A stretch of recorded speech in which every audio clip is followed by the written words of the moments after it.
Lietuvos dailininkų sąjungos taryba išrinko 3 sąjungos narius, kuriems už kūrybinę 2011 metų veiklą įteikė auksinius ženkliukus ir premijas. Vasario viduryje surengtose iškilmėse garbingiausi apdovanojimai atiteko vitražo dailininkui, tapytojui bei skulptoriui.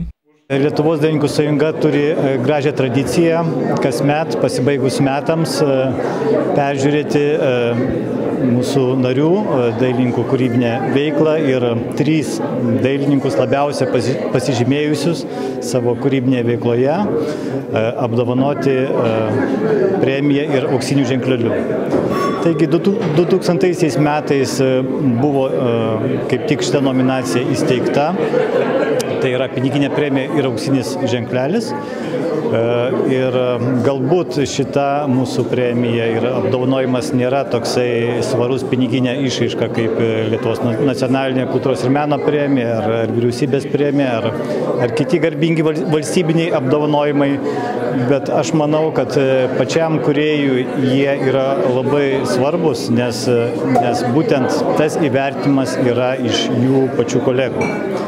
Žinoma, kasmet susidurėme su gana sunkiu uždaviniu atsirinkti tuos 3 iš didelio būrio 3 dailininkus, kadangi Lietuvos dailininkų sąjunga vienyje tikrai labai didelį būrį dailininkų, tai yra 1300 narių.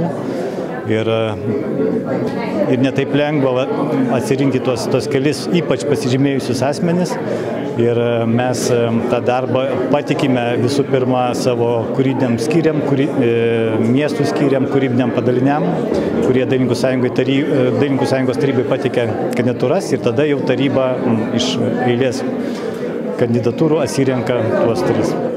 Vitražo dailininkas Kazys Morkūnas apdovanotas už ypač aukšto meninio lygio erdvinių ir tradicinių vitražų ciklą Utenos Dievo Apvaizdos bažnyčiai, už atsidavimą puoselėjant Lietuvos profesionaliosios vitražo mokyklos tradicijas. Tapytojas Linas Lensbergis pagerbtas už šiuolaikišką klasikinės tapybos interpretavimą paveikslų cikluose Pažadėtoji žemė bei Svetimkūniai.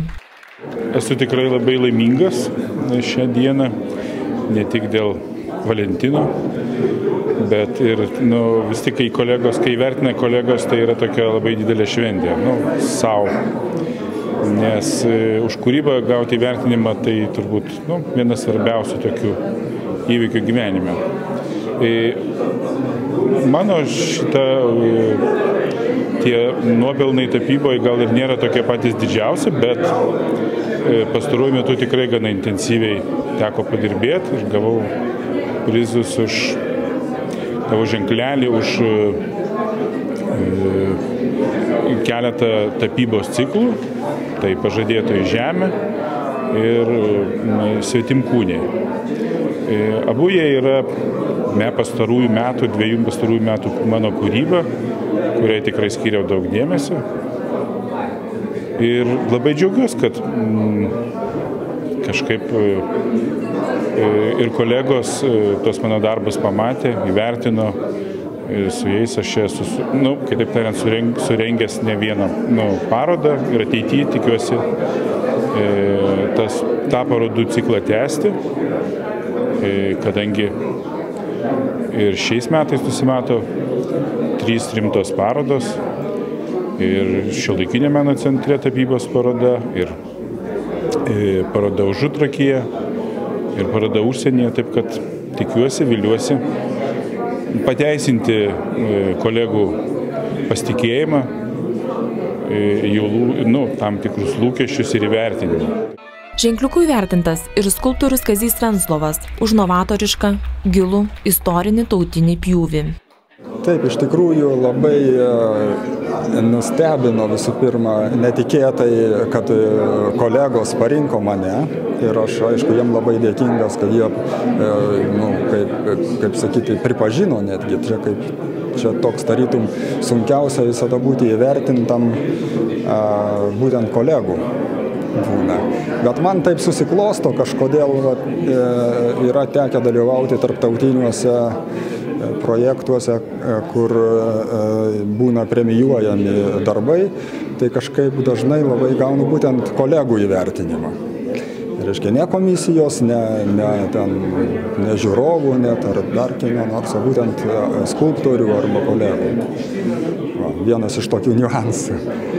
O šiaip čia, ką mes matom dabar parodyta, eksponuojama porą nuotraukų, čia yra paskutinių, gal ne praėjusiųjų vien metų galbūt čia kūrybos tie darbai, kurie nulėmė šito ženkliuko gavimą, o gal netgi paskutinių 2-3 gal metų, sakytum taip. Todėl, kad štai šitas kilimėlis, nuotrauka, kurio matom čia už nugaros, tai yra darytas jau prieš 2 metus.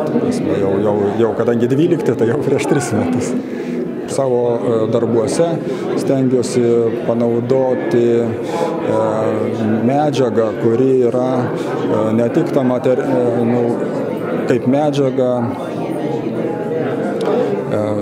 stereotipus ar ten žmonių grožio supratimo ar visuomeninio mąstymo stereotipus ir kartu jungdamas su